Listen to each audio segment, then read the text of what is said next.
자, 이번 시간부터는요, 법률행위의 대리에 관한 이야기예요. 즉, 대리제도 전체를 이제 살펴보는 건데, 크게 나누면 대리는요, 유권대리와 무권대리가 있어요. 우리 시험 문제 나오는 게, 유권대리에서는 주로 대리의 삼명관계라는 것을 공부하게 되고요. 주로 그게 시험에 나오는 것이고요. 무권대리는 표현대리라는 제도와 협의무권대리의 제도를 각각 시험에 내기가 좋아요. 그래서 이 대리제도는요, 크게 나누면 세 가지 파트예요. 그래서 유권대리의 삼명관계, 이 삼명관계에 조금 더 확대하는 게 복대리제도예요. 그래서 유권대리에 있는 삼명관계와 복대리, 이 세 가지, 요 하나. 그 다음 두 번째는 무권대리에서 표현대리, 그 다음에 무권대리에서 협의의 무권대리, 이렇게 해서 세 파트로 이렇게 나누어서 정리를 꼭 해 두셔야 됩니다. 자, 먼저 대리란 것은 대리행위란 것은 법령인데요. 법령인 대리행위는 대리인이 하고 그 대리행위로부터 발생하는 권리 의무는 전부 다 본인한테 기술돼요. 그래서 이 대리제도란 것은 특징이요. 대리제도는 행위의 주체자와 그 다음에 권리 의무라는 효과 귀속 주체자, 이게 분리됩니다. 그래서 여기는 대리인이라는 사람이 하고요. 여기는 본인이라는 사람이 가져가요. 이렇게 분리된다는 현상. 이게 이제 대리의 가장 큰 특징입니다. 이러한 대리제도는요, 주 기능이 뭐냐? 개인이 활동하는 영역을 확장시키는 것이 가장 기본적인 대리의 기능이죠. 기본 기능입니다. 다만 이거는 주로 임의 대리에서 적용되는 거죠. 스스로 개인이 사적으로 자기가 믿을 만한 사람에게 권한을 주어서 그 대리란 권한자가 행위를 하게 되면 그 행위의 효과를 본인이 가져가는 거죠. 그래서 보통 사적자의 확장 기능은 임의 대리에서 주로 일어난다, 그죠? 이에 반해서 사적 자치를 보충하는 기능도 합니다. 이 보충 기능은 주로 법정 대리에 쓰여지죠.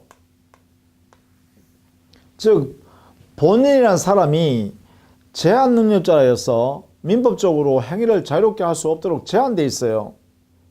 그럼 제한된 사람을 도와주기 위해서 필요한 사람이 필요하겠죠. 그것이 바로 법정 대리인이란 거죠. 이 법정 대리는 결국은 제한 능력자의 행위 능력을 좀 도와주는 역할, 보충하는 역할이죠. 그래서 사적 자치를 도와준다, 이런 이야기죠. 그래서 이 기능을 우리는 대리제도가 담당하고 있다, 이렇게 봐요. 그 중에서도 물론 이 확장이 기본이라고 했습니다. 그죠? 자, 그 다음에 244페이지에 가면 대리의 본질 해놨죠. 이 말은 대리의 본질, 이 말은 대리 행위의 주체가 누구냐는 거예요. 주체가, 행위 주체가 누구냐, 여기에 관한 논의입니다. 여기에 옛날에는 본인이 대리 행위의 주체다. 왜냐하면 행위 주체자가 그 행위로부터 발생하는 권리 의무라는 효과를 귀속받는 주체자 이야기하기 때문에 이렇게 논리 구성했어요. 그러나 오늘날에는요, 그렇게 하지 않습니다. 대리행위의 본질에서 대리행위의 주체는 대리인이 그 당사자다. 대리인 행위의 주체다라고 해서 대리인 행위설을 취하는 것이 오늘날 통설입니다. 대리인 행위설. 우리 민법의 태도도 여기에 들어가 있고요. 우리 민법의 태도도 여기 돼 있어요. 대리인이 대리행위의 주체자가 된다, 이렇게 하고 있습니다. 이게 민법의 근거 규정이 뭐냐? 민법 116조에 보면 대리행위의 하자 유무는 대리행위에 흠이 있냐 없냐 판단은 대리인을 기준으로 판단하라, 이렇게 돼 있으니까 대리인이 그 행위를 하는 거다, 이렇게 보고 있다는 것이죠. 자, 그 다음에요, 대리가 인정되는 제도 적용 범위요. 즉 대리가 될 수 있는 범위는 어디까지냐? 이거는요, 기본적으로 재산권에 관한 법률행위에 대리가 적용될 수 있어요. 여기에. 그래서 재산권에 관한 법률행위여야만 합니다. 재산권 거래를 내가 너를 믿으니까 네가 알아서 좀 해줘. 이렇게 하는 거거든요. 그래서 재산권이 아닌 신분권에 관한 대리행위는 있을 수 없습니다. 신분권에 관한 법률행위, 즉 신분행위는 대리행위로 할 수 없어요. 뭐 혼인을 대신할 수 없잖아요. 정해줄 수 없죠. 인지, 입양행위 등도 마찬가지잖아요. 이혼의 행위도 마찬가지고요. 대리로 결정할 수 없습니다. 이렇게. 또 사실행위도 대리행위 할 수 없습니다. 사실적 행위이기 때문에. 또 감정의 표시행위, 이것도 대리할 수 없죠. 감정을 표시하는 용서, 용서는 용서하는 사람만이 용서의 의미가 나오죠. 대신 용서해 줄 수 없다는 거죠. 또 법에서 위법한 행위인 불법행위요. 불법행위도 역시 대리를 할 수 없습니다. 그렇죠? 이런 내용들이 할 수 없는 영역이에요. 그래서 이런 내용을 좀 알아두시고, 다만 이렇게 해석은 또 하죠. 뭐냐면 이 법령에 관한 규정은 준법률행위도 유추 적용할 수 있다 했잖아요. 준법령이 여기에 유추 적용이 가능하다 이 말이죠. 이렇게. 그러면 준법령행위 중에서도 어떤 거에 적용될 수 있냐? 바로 의사의 통지와 관념의 통지입니다. 이 행위에 대해서는 적용을 할 수가 있다 이래 되죠. 그래서요, 대리제도도 재산권에 관한 법률행위에 대리제도가 적용될 수 있는데 요 영역에도 적용할 수 있다라는 것이에요. 그래서 최고를 대리인할 수 있고, 거절행위를 대리인할 수 있고, 통지행위를 대리인이 할 수 있다 이 말이죠. 자, 이런 내용이 여기에 적용된다. 자, 그것이 244페이지의 하단에 있는 것입니다. 대리가 적용되는 범위라고 해서 요 내용들을 총정리하면 이런 이야기예요. 반드시 이것도 알아두셔야 됩니다. 자, 그 다음에 대리와 구별될 제도인데요. 이건 특히 사자를 보세요. 사자. 사자라는 것은 심부름 해주는 사람을 사자라 그래요. 심부름 하는 사람. 우리는 심부름꾼이라 그러나요? 심부름 해준 사람. 사자. 그럼 우리는 심부름 센터가 있잖아요. 그건 전부 다 사자들이죠. 그럼 여기는 어떤 내용이냐? 이 의사결정은 이 사자에게 지시하는 지시자가 뭐 명령자, 이자가 다 정합니다. 그죠? 그럼 이 사자는 어떤 걸 해야 되냐? 이 의사결정 내용을 사실적으로 하는 거죠. 사실행위라는 거예요. 이게 사자예요. 그러나 법률행위는 어떻게 되냐? 대리행위는 어떻게 되냐? 대리인의 경우는 어떻게 되냐? 대리인은 스스로 의사결정을 하는 겁니다. 의사결정을 하고 대리행위를 직접 하는 거죠. 이때 대리행위는 뭐라 했어요? 법률행위라 했죠? 사실행위는 안 되겠죠? 할 수 없다고 했어요. 자, 사자는 의사결정을 지시하는 자, 명령자가 하고 그 행위는 사실적 행위를 하는 거다. 법령행위 하는 게 아니다. 기본적으로. 이건 하는 것만 하다. 그러나 대리제도에서는 의사결정을 대리인 스스로가 다 하고, 그렇죠? 의사결정을 대리인 스스로가 해요. 그래서 행위를 직접 한다. 법령행위를 하는 거예요. 사실행위 하는 게 아니에요. 대리인은 사실행위 못합니다. 우리 앞에 했었죠? 대리인이 적용될 수 없는 영역, 사실행위는 할 수 없다 했잖아요. 이렇게 정반대가 돼 있다. 그죠? 대리인 제도, 사자 제도. 여기 구별할 수 있어야겠습니다. 물론 대표란 의미는요, 대표는 법인의 기관으로 역할입니다. 대표자. 법인의 기관은 뭐냐? 일부란 거예요. 일부. 법인의 일부. 이렇게 해요. 법인의 머리란 거예요. 머리. 이게. 자, 이런 것이기 때문에 여기는 대표는요, 사실행위든 법률행위든 다 적용될 수 있어요. 여기는.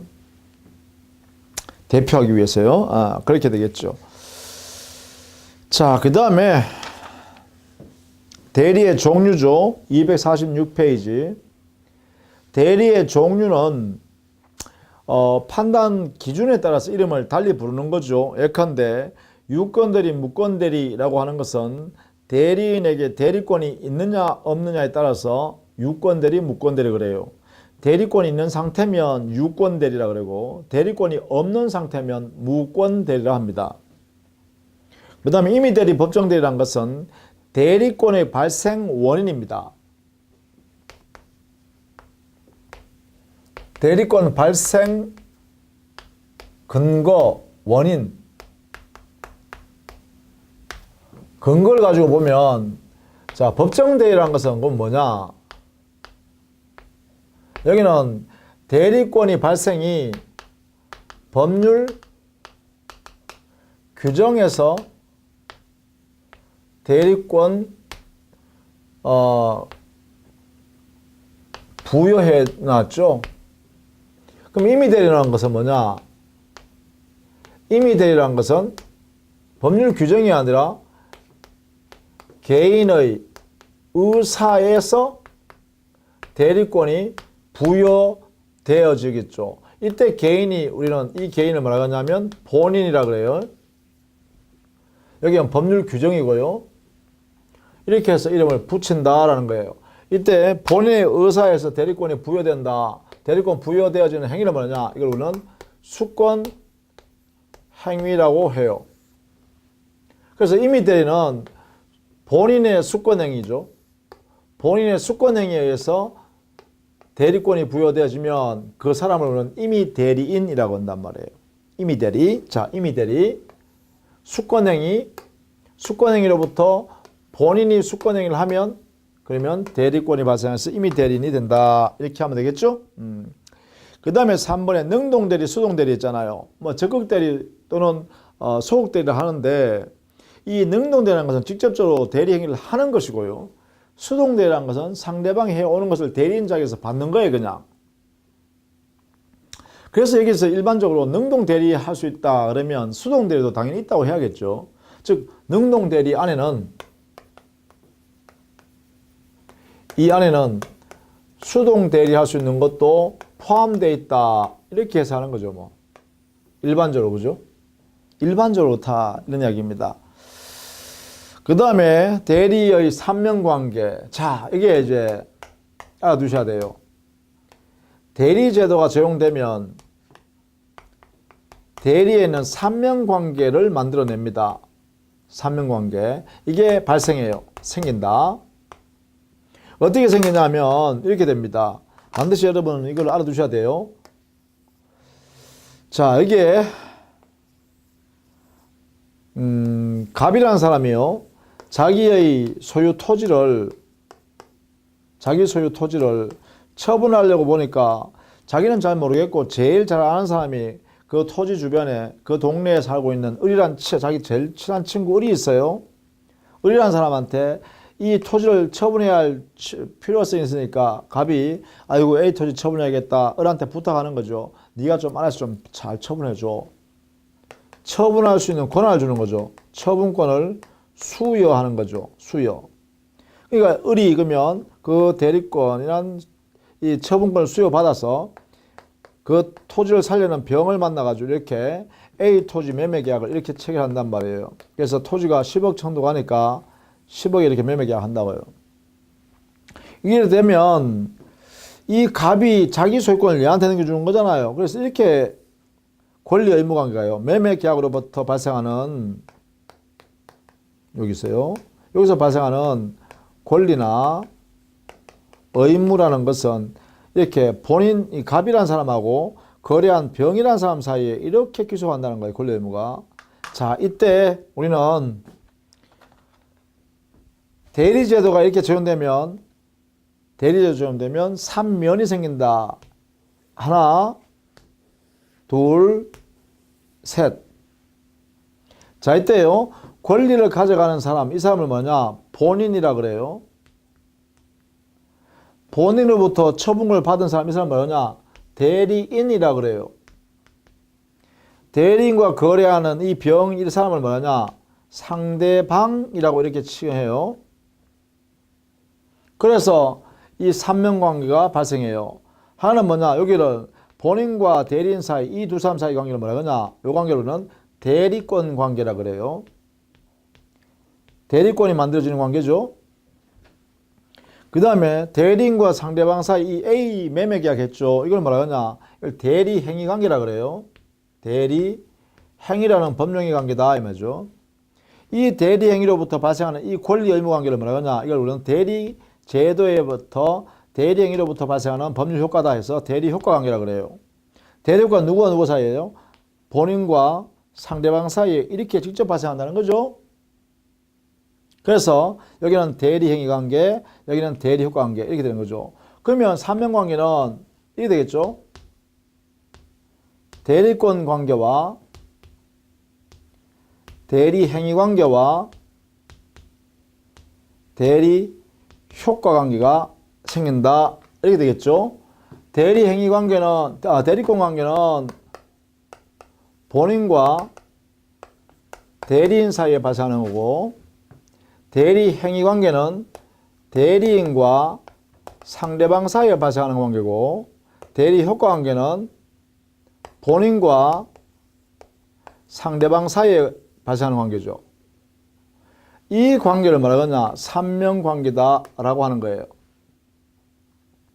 그래서 결국은 대리제도가 발생하면요, 이 삼명관계가 이렇게 발생하게 된다라는 것이고, 이 삼명관계를 잘 분석해서 이해해야 된다는 것이죠. 그래서 우리는 이 삼명관계를 지금부터 하나씩 살펴보자 이런 거죠. 자, 먼저 대리권 관계를 살펴보도록 하겠습니다. 자, 247페이지. 대리권 관계. 자, 대리권 관계에서는 다음과 같은 내용을 반드시 여러분이 함께 이해를 해 두셔야 됩니다. 대리권 관계. 첫 번째, 이 대리권이란 것은 권한이다. 권리가 아니다. 권한이란 것은 타인을 위해서 일정한 행위를 해줄 수 있는 지위나 자격을 말합니다. 타인을 위해서 일정한 행위, 거래 행위를 할 수 있는 자격이나 지위, 그걸 권한이라고 그래요. 대리권이 바로 그거죠. 본인이라는 타인을 위해서 대리행위라는 법령행위를 할 수 있는 자격을 갖고 있는 것이 대리권이에요.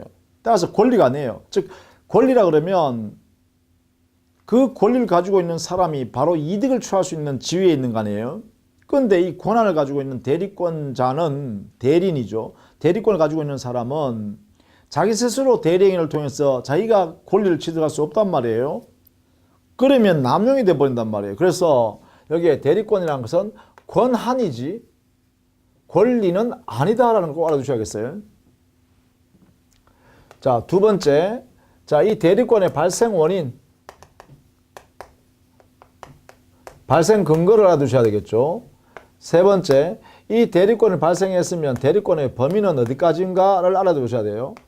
네 번째, 대리권이 범위가 인정되더라도 그 대리권이 어떠한 현상일 때는 대리권이 제한되는가, 이걸 또 알아두셔야 되고, 다섯 번째, 그러한 대리권이 어떤 경우에 소멸하는지 소멸 원인을 알아두셔야 돼요.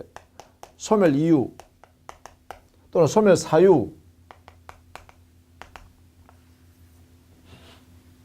이 다섯 가지를 여러분이 대리권 파트였어요. 삼명관계 중에 첫 번째인 대리권 관계에서 알아두셔야 돼요. 자, 첫 번째는 권한이다라는 걸 알았으니까 두 번째, 발생 원인을 볼까요? 대리권의 발생 원인은 247페이지 정리해놨죠. 법정 대리권은 기본적으로 법률 규정에서 이루어진다, 그죠? 법정 대리권 했으니까 이 법에 정해져 있다, 대리권이, 그죠? 그래서 이것은 그 근거가 법률 규정이라고 해석하면 돼요. 기본적으로. 기본적으로 이렇게 정리하면 돼요. 그러면 임의 대리권의 경우는 어떻게 되냐? 임의 대리권. 이것은 본인의 수권행위에서 대리권이 발생한다. 이렇게 합니다.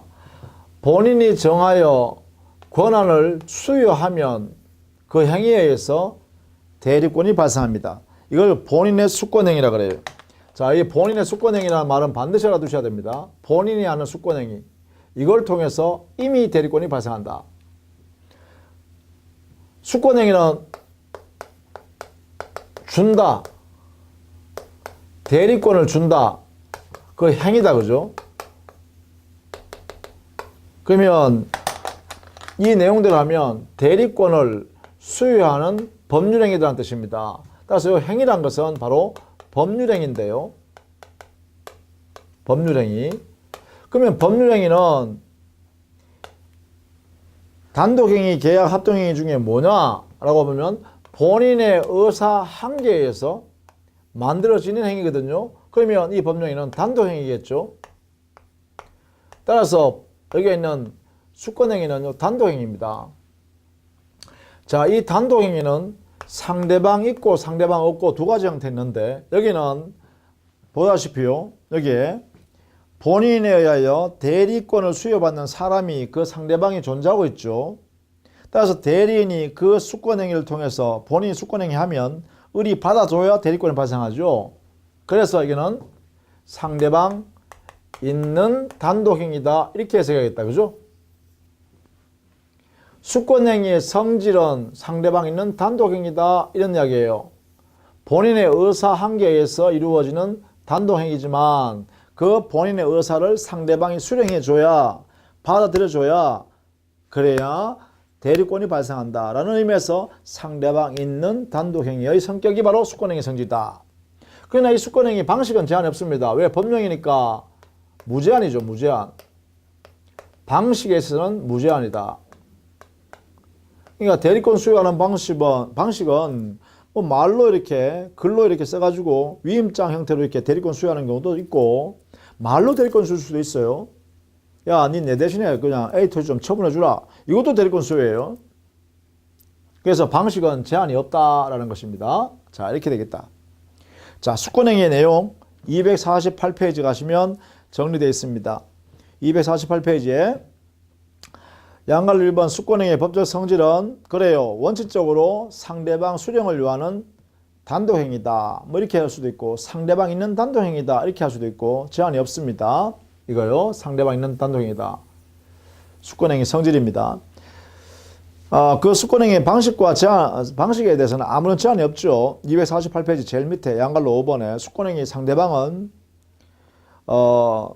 그 상대방이 될자한테 하면 되는 것이고 방식에는 아무런 제한 없이 위임장, 문서 뭐 관계없습니다. 자, 이렇게 된다. 이게 그래서 이렇게 만들어진다. 그래서 여기는 임의 대리권부터가 중요하겠죠. 법정 대리권은 의미가 없잖아요. 그죠? 법률 규정에 주어져 있으니까. 따라서 임의 대리권에 있어서 발생 근거를 잘 알아두시기 바랍니다. 그 다음에 범위를 볼까요? 범위에도 법정 대리권의 경우는 법률 규정에서 다 정해놨기 때문에 사실은 의미가 없습니다. 그래서 거기에 249페이지에 보면 1번 법정 대리권의 범위 설명 없죠. 그냥 법률 규정에 정해놓은 대로 하면 된다. 이거밖에 없습니다. 그럼 문제는 뭐냐? 임의 대리권의 범위를 어떻게 정할 거냐라는 문제인데 임의 대리권의 범위는 뭐예요? 본인의 의사에서 정해지는 거잖아. 그럼 그 의사가 어디 들어있죠? 수권행위 안에 들어있어요. 그러면 이 수권행위를 통해서 본인의 의사를 끄집어내보면 압니다. 그죠? 그러면 행위에 들어있는 본인의 의도를 끄집어내려고 그러면 법률의 해석을 통해 알죠. 그래서 여기는 임의 대리권의 범위는 수권행위를 해석해보면 알 수 있습니다. 수권행위 해석을 통해서 임의 대리권의 범위를 정한다. 이렇게 됩니다. 이 말은 곧 본인의 의사에 의해서 정한다. 이 말입니다. 그죠? 이 의미는 본인의 의사를 밝혀내서 정한다. 이런 이야기입니다. 근데 문제는 말이죠. 수권행위 해석을 통해서도 범위가 불분명하더라. 이런 경우도 있을 수 있겠죠. 이때 불분명하면 이때는 이제 우리 민법에 보충 규정을 두고 있죠. 이렇게 해석을 통해서도 본인의 의사가 불분명하다라고 할 때 그때는 우리 민법에 보충 규정을 적용합니다. 밑에 이때는 118조에 조문이 있다 이 말이에요. 여기에 따라서 해석하면 된다는 거죠. 요 범위 안에서 대리인이 대리권 행사할 수 있다라는 거예요. 범위가 여기까지 이제 하니까 그것이 뭐냐? 우리 교재 249페이지 있어요. 하단에 보시면 3번 보충 규정. 자, 이거 읽어보셔야 됩니다. 수권행위 해석을 통해서도 그 범위를 명백히 할 수 없는 경우에 다음의 행위를 대리인이 할 수 있다 해서 대리권의 범위를 여기까지만 인정한다. 그게 뭐냐? 결국은 이 내용 전체를 보면 관리 행위를 하라는 것입니다. 다른 말로 하면 처분 행위는 할 수가 없다는 것이에요. 관리 행위만 하라는 거예요. 처분 행위하면 안 된다는 뜻입니다. 처분 행위. 그래서 관리 행위 내용을 구체적 내용을 보면 어떤 거냐면 우리 민법 규정 108조를 보면 바로 보존 행위는 무제한적으로 할 수 있고 이게 무제한으로 할 수 있어요. 무제한. 왜냐하면 보존 행위는 뭐예요? 가치를 존속시키기 위해서 하는 행위니까 무제한으로 하더라도 본인한테 손해날 일이 없잖아요. 보존 행위는 무제한할 수 있고 그 다음에 보니까 이용 행위나 계량 행위를 할 수 있다고 했는데 다만 이 이용 계량 행위라는 관리 행위는 요거요. 이용 계량 행위란 관리 행위는 당의 물건이나 권리를 지금 대리인에게 맡겼잖아요. 그 물건이나 권리를 대리인한테 맡겼으니까 그 대리인이 관리한다는 것은 당의 물건이나 권리의 성질이 변하지 않는 범위 내에서만 이용 계량하는 것은 가능하다는 거죠. 그래서 여기는 성질이 인정되는 범위 내 변하지 않는 범위 내에서만 이용 계량 행위를 해라 이렇게 제안했어요.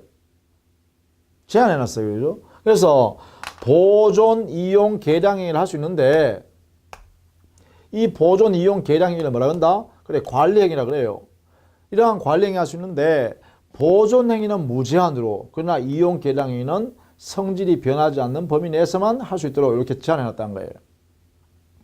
그래서 성질이 변하거나 그런 경우에는 이용 계량 행위를 하면 안 돼요. 심지어 구체적으로 보면 본인한테 이익이 되는 행위일지라도 성질이 변하는 행위일 때는 우리 법적으로 못하게 나왔다는 거예요. 예를 들면요. 토지 즉 논을요. 논을 이렇게 대리인한테 맡겼어요. 대리나 이 논이 좀 관리해라 이렇게 맡겼어요. 그런데 이 논보다는 대지로 바꿔 버리면 본인한테 이익이 되니까 대리인이 말이죠. 그 논을 농지를 그것을 대지로 바꿨어요. 그러면 어떻게 돼요? 성질이 변하죠. 설령 본인한테 이익이 된다 하더라도 성질이 변하기 때문에 안 된다는 거예요. 그런 행위 하면 안 된다는 거예요. 이게 바로 여기에 있는 118조 관리행위 의미입니다. 그래서 여기에 여러분 꼭 정리해 둘 게 249페이지 하단에요. 보존행위는 무제한적으로 할 수 있지만 그 다음 페이지 가시면 이용행위나 계량행위를 설명하면서 보면 성질이 변하지 않는 범위 내에서만 하라고 일어났어요. 전부 다. 그래서 제안을 봐두시고 그 구체적 예들을 한번 살펴봐 두시면 되겠습니다. 그러나 기본적으로 처분행위는 할 수 없다는 걸 꼭 알아두셔야겠죠. 관리행위만 할 수 있다. 이런 것들이 관리행위다라는 것이고 처분행위는 할 수 없습니다. 기본적으로. 자, 이렇게 정리해 두십니다. 이게 범위예요. 대리권의 범위. 특히 임의 대리권에서 일어나는 일이다. 그죠? 자, 그 다음에 제한 모습입니다. 제한. 대리권이 제한되는 모습은 우리 민법에요. 250페이지에 있죠. 124조와 119조에 있는데 124조에 보면 각자 대리, 각자 계약, 쌍방 대리 이 두 개를 원칙적으로 금지하게 해놨죠. 자, 보겠습니다. 대리인은 본인이 허락이 없으면 본인을 위하여 자기와 법령을 하거나 동일한 법령에 관하여 당사자 쌍방을 대리하지 못한다. 그러니까 자기와 법령을 한다. 이게 뭐예요? 대리인이 자기와 법령에 그러니까 자기 스스로 계약해버리는 거죠. 그걸 자기 계약이라고 그래요. 자기 대리 또는 자기 계약이라고 그러고 이거 금지하라는 거죠. 하지 못한다 했으니까. 또 동일한 법령에 대해서 양 당사자 쌍방을 대리하면 안 된다. 쌍방 대리죠. 못한다. 금지죠. 그래서 뭐냐면 자기 계약 그리고 쌍방 대리는 하면 안 된다. 이것은 금지된다라는 것이 원칙이에요. 만약에 이것을 위반하여 자기계약을 한다든가 쌍방대리를 했다라고 하면 이것은 무권대리로 취급합니다. 무권대리로 취급하니까 본인한테 효력이 안 생기죠. 무권대리로서의 무효가 됩니다. 그러면 자기계약이 뭐냐면 이런 이야기입니다. 여기에 갑이 A 토지 처분하라고 을한테 대리권 줬잖아요. 근데 여기 병을 찾아가지고 이렇게 계약한 것이 아니라 여기에 을 스스로가 상대방이 돼버린 거예요. 이렇게 여기에 을이 들어가 버린 거예요. 을이. 그러면 을이 매도인을 위해서 대리인 의사결정하고 그 을 스스로가 매수인이 돼버리면 이 매매계약은 을 혼자 매매계약을 만들죠. 이게 자기계약이에요. 이렇게 되면 본인한테 손해가 발생할 염려가 크죠. 이렇게 하지 말라는 것이고, 쌍방대리라는 것은 자 병을 상대방을 했습니다. 그러면 이 을이라는 사람이 병과 거래하다 보니까 잘 아는 사이니까 병에게 대리권을 또 이렇게 받아버리는 거예요. 이 대리행위하기 위해서. 그러면 어떻게 되나요? 을 혼자 매도인을 대신해서 의사결정하고 매수인을 대신해서 의사결정해버리면 양 당사자 대리인 되버리죠.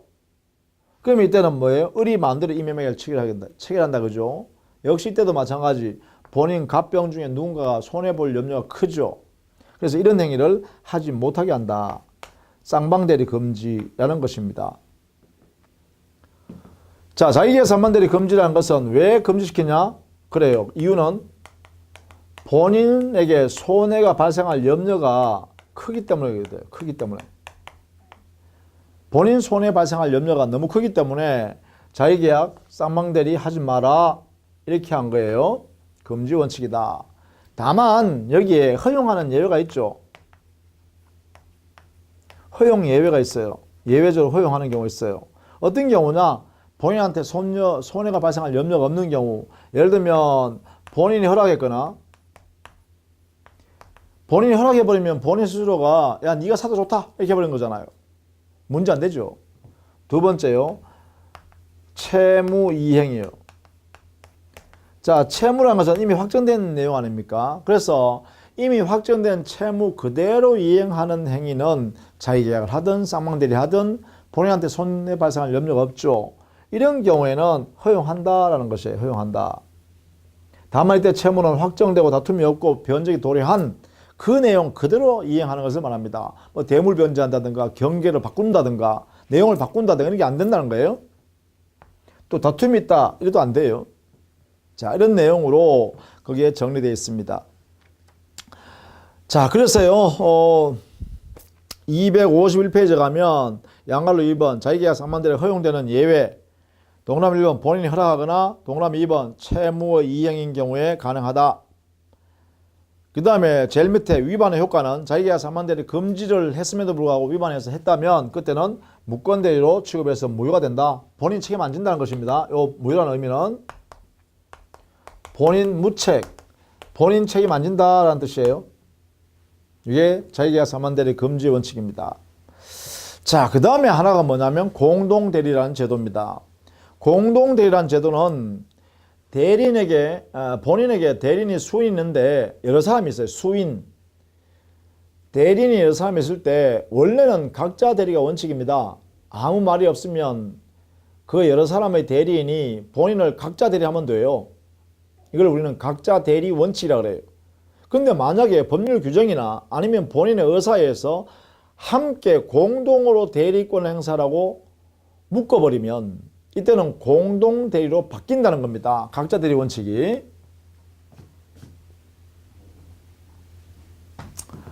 자, 제안의 모습에는 첫 번째가 자기계약 금지, 쌍방대리 금지입니다. 금지가 원칙이다. 그죠? 두 번째는 공동대리를 만들어버리면 이게 대리권이 제한돼요. 자, 이때 공동대리와 대리의 모습이 뭐냐? 대리인 여러 사람이 대리 행위로 나가기 전에 의사결정을 함께 공동으로 정해라 이런 뜻이에요. 이게 공동대리에서의 공동의 의미입니다. 이렇게 해요. 이렇게 되면 공동 의사결정을 하기 위해서는 서로 간에 대리권 행사가 제한받게 되죠. 이렇게 해요. 그러면 공동대리 하게 했는데도 불구하고 만약에 이것을 위반해서 개인적으로 혼자 단독으로 대리했다. 의사결정해서 의사결정했다. 대리했다. 라고 하면 이것은 뭐예요? 이것은 역시 마찬가지로 무권대리로 취급합니다. 본인 책임 안 진다. 이렇게 하죠. 자, 이런 내용이 되죠. 자, 공동대리. 그래서 이 세 가지 정체죠. 자의계약 금지, 쌍방대리 금지, 공동대리 하게 함으로써 대리권을 제한할 수 있다. 이렇게 정리합니다. 자, 그 다음에 252페이지에요. 거기에 대리권 남용이라는 제도가 있죠. 요 대리권 남용이라는 것은 우리 민법 규정에는 아무런 규정이 없어요. 민법 규정상에는. 대리권 남용이라는 것은 어떤 거냐 하면 대리인이 대리권 행사함에 있어 가지고 행사 시에 대리인 자기 이익이나 또는 본인 이외의 제3자, 본인이 아닌 제3자 이익을 위해서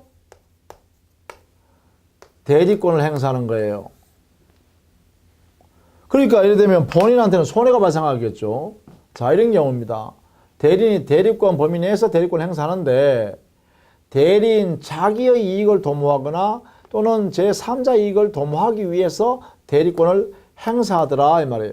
이러한 대리권 행사는 바로 본인한테는 배임적 대리행위를 하게 되는 거죠. 자, 이때 배임적 대리행한 이 효과는 뭐냐? 효과에 관한 논의입니다. 여기에 대해서 첫 번째, 여기에 대해서 원칙은 어떻게 되냐? 원칙은 이 대리행위는 유권 대리로서 유효하다. 유효하니까 본인은 책임져야 된다. 이게 원칙입니다. 다만 예외적으로요. 무권 대리로서 무효가 되는 경우가 있습니다. 즉 본인이 책임 안 지는 경우가 있죠.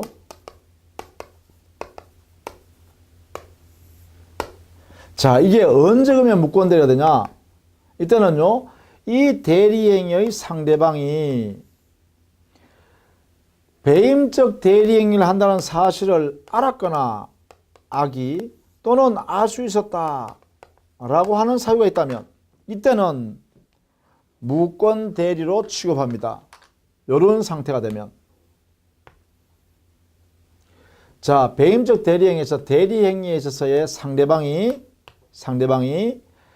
배임적 대리행위를 하고 있다는 것, 즉 대리권을 남용하고 있다는 사실을 그 상대방이 대리행위 당시에 알았거나 또는 알 수 있었던 그러한 상태에서 거래했다면 이것은 상대방을 보호할 필요 없어요.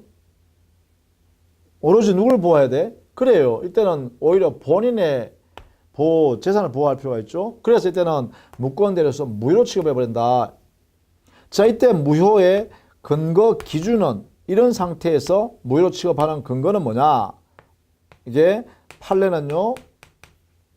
민법 107조 비진의 표시행위에 있어서 1항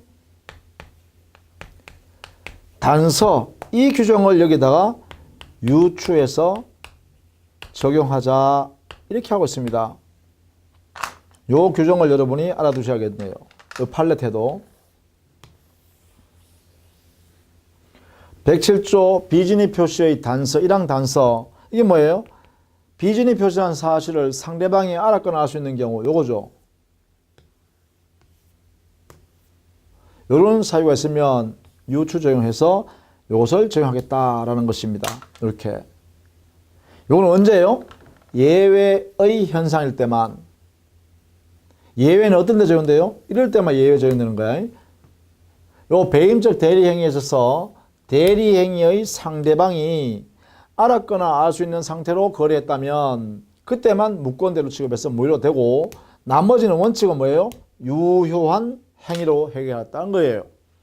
요 내용을 반드시 원칙과 예외로 이렇게 정리해 두셔야 됩니다.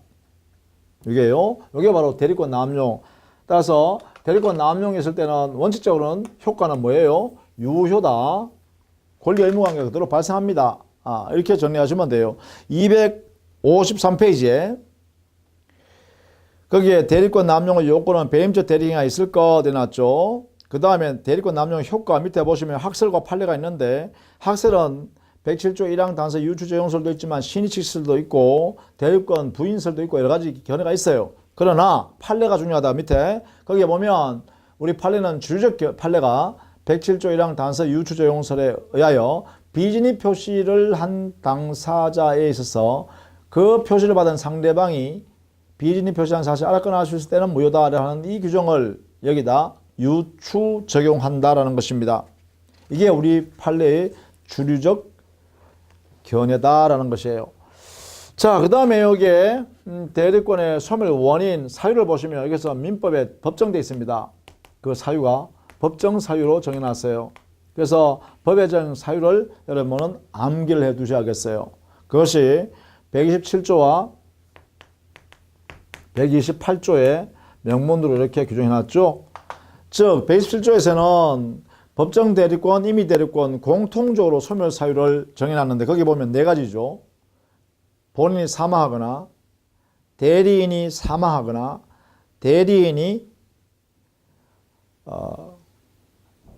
성년 후견 개시 심판을 받거나 그 다음 대리인이 파산받을 때입니다. 파산. 그래서 거기에 조문이 지금 잘못됐네요. 127조 2호에 대리인의 사망 금치산 대신에요. 금치산 대신에 여기에 이렇게 바꾸십시오. 성년 후견 개시의 심판 이렇게 바꾸세요.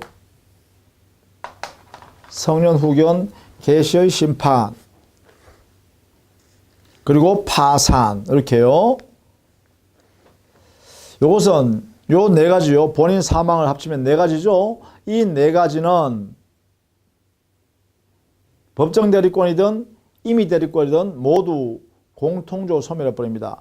그 다음에 128조는요. 여기는 임의 대리권에서만 소멸하는 사유예요.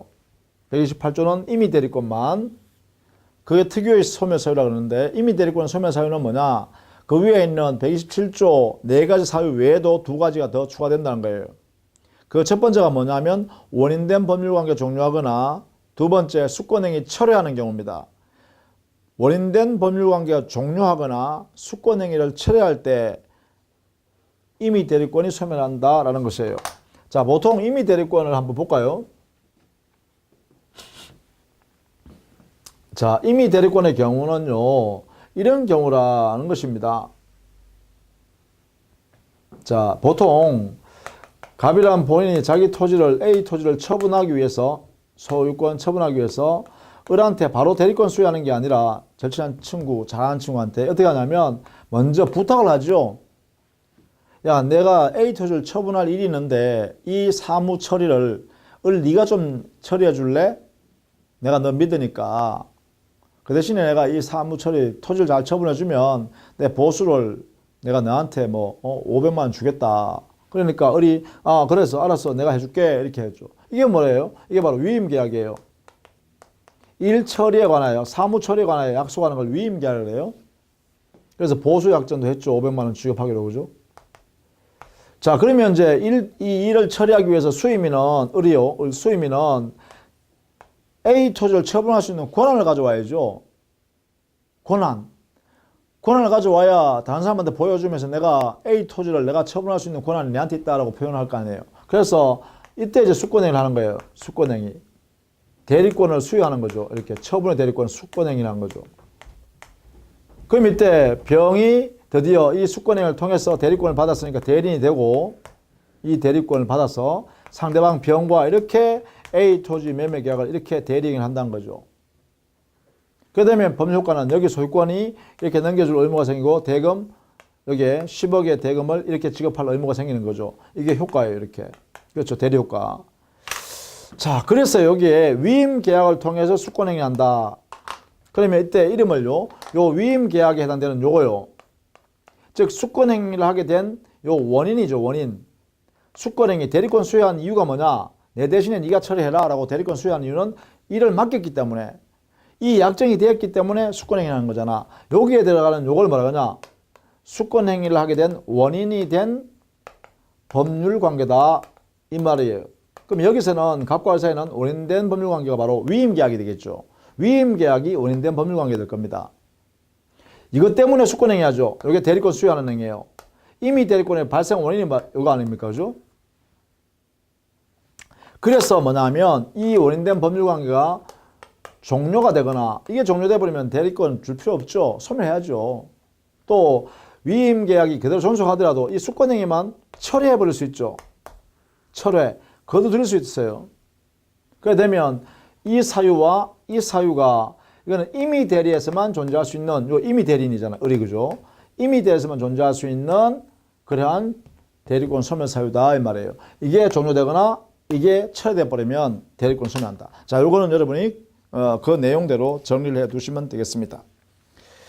자, 다음 시간에는 대리의 사명관계 중에 대리 행위에 관한 내용을 정리하도록 하겠습니다. 자, 수고 많으셨습니다.